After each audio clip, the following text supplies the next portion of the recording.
Ever walked past a spice jar that smelled so strong, so pungent, you almost recoiled? Chances are you just met Asafoetida, or as it's more famously known in many kitchens, Hing. This isn't just any spice, it's a culinary enigma. Raw, it's earned nicknames like devil's dung for its intense, sulfuric odor. But cook it, and it magically transforms, releasing a savory, umami-rich aroma reminiscent of garlic and leeks. Today, we're diving deep into the world of this powerful, misunderstood spice. We'll explore where it comes from, what it's made of, its surprising health benefits, and most importantly, how to use it to elevate your cooking from good to absolutely unforgettable. So grab your apron and let's unlock the secrets of Hing. First things first, what exactly is Asafoetida? It's not a seed, a fruit, or a leaf. It's actually an oleogum resin. That's a fancy way of saying it. The dried sap from the roots and stems of several species of giant fennel plants, scientifically known as Ferula asafoetida. These rugged plants aren't found in your typical garden. They thrive in the high-altitude deserts of Afghanistan and Iran, with some varieties also growing in Uzbekistan and Tajikistan. Imagine harsh, dry, mountainous conditions. That's where Hing is born. The journey from plant to pantry is a labor of love and patience. A single plant takes about 4 to 5 years to mature enough for harvesting. Once it's ready, farmers make a deep cut near the top of the root. A milky white juice slowly oozes out, exposed to the air. This liquid gradually hardens into a brownish resinous gum. This solid mass is then carefully scraped off. This process is repeated several times over a few weeks, with each plant yielding a small but potent amount of resin. This raw, sticky gum is the purest form of Asafoetida. It's so incredibly powerful that you'll rarely find it sold this way. So, when you buy a jar of Hing powder at the store, what are you actually getting? What you're typically buying is called compounded asafoetida. The pure resin is ground down and mixed with a stabilizing agent, usually rice flour, wheat flour, or sometimes even edible gum arabic. This serves two purposes. First, it makes the potent spice much easier to measure and use without overpowering your dish. Second, it prevents the sticky resin particles from clumping back together into a solid block. The key to its unique smell and flavor lies in its chemical makeup.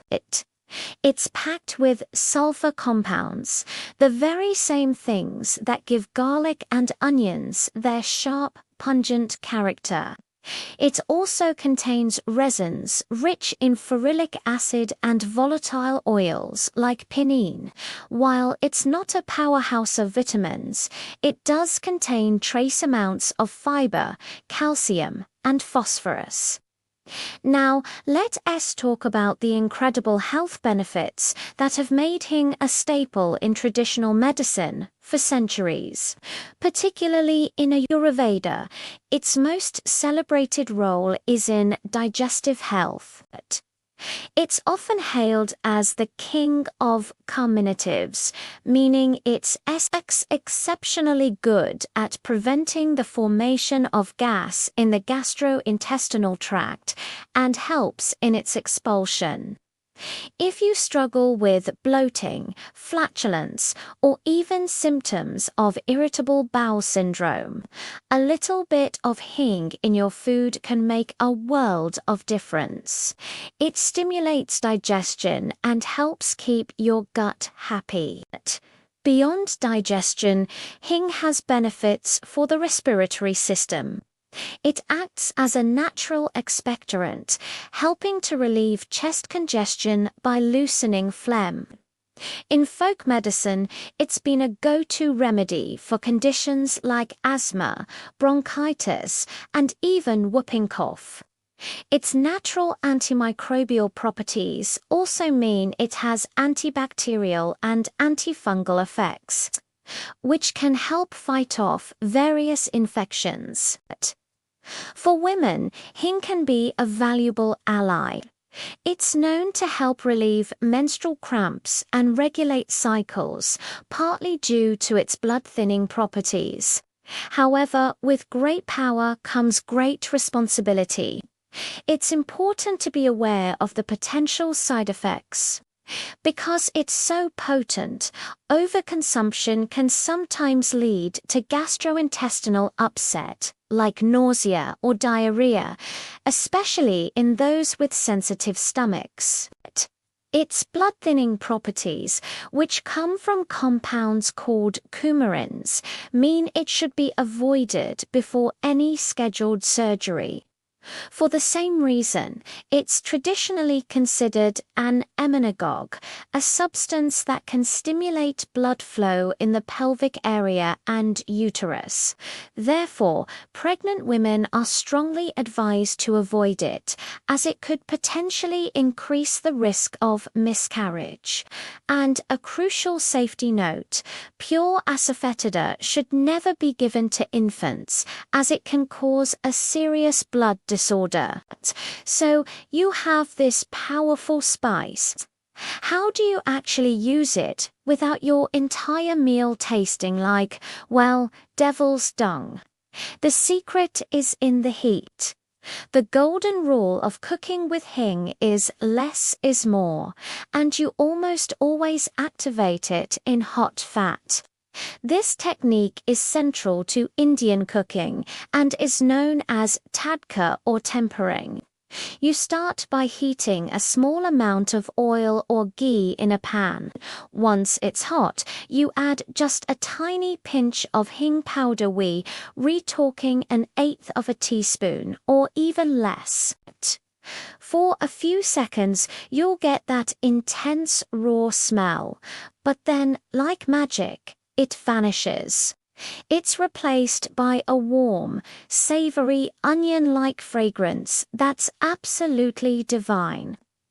This is your cue to immediately add your other whole spices, like mustard seeds or cumin seeds, and then continue with your recipe. This process infuses the entire dish with a deep, savory umami flavor that you just can't get any other way. One of Hing's most brilliant uses is as a substitute for garlic and onions. For many people, whether for dietary reasons like in Jain or certain Ayurvedic diets, or due to allergies or intolerances, garlic and onions are off limits. This is where Hing shines. A small pinch, bloomed in oil, provides that same foundational, savory depth that garlic and onions bring to a dish. It rounds out flavors and adds a complexity that would otherwise be missing. It's the secret ingredient that makes so many lentil dishes, or dals, and vegetable curries taste so rich and complete. But its uses aren't just confined to complex curries. Need a quick fix for bloating or indigestion? A traditional remedy is to dissolve a tiny speck of Hing in a glass of warm water or buttermilk and drink it. Many people find this works faster and more effectively than over-the-counter antacids. And here's a fascinating traditional use for parents. While infants should never consume hing, a paste made from a pinch of hing and a few drops of water. When applied gently around the baby's navel never inside, it is a time-honored folk remedy for relieving colic and gas. Of course, always consult a pediatrician before trying any home remedies. Finally, a crucial piece of advice: storage. The smell of asafoetida is incredibly pervasive. If you don't store it properly, your entire spice cabinet, and maybe even your whole pantry, will start to smell like it. Always, and I mean always, store hing in a tightly sealed, airtight container. A glass jar with a good seal is ideal. Some people even double bag it or place the primary container inside another larger one just to be safe. Trust me on this one. You'll thank me later. So there you have it, the incredible story of asafoetida, from a pungent resin harvested in the remote mountains of Central Asia to a transformative spice that adds an irreplaceable depth of flavor to countless dishes. It's a testament to how the most unlikely ingredients can become the most cherished. The next time you cook, don't be afraid to reach for that jar of hing. Use it wisely, and you'll unlock a whole new dimension in your culinary creations. Thanks so much for watching. If you found this journey into the world of hing interesting, don't forget to hit that like button and subscribe for more deep dives into the amazing world of food. See you next time.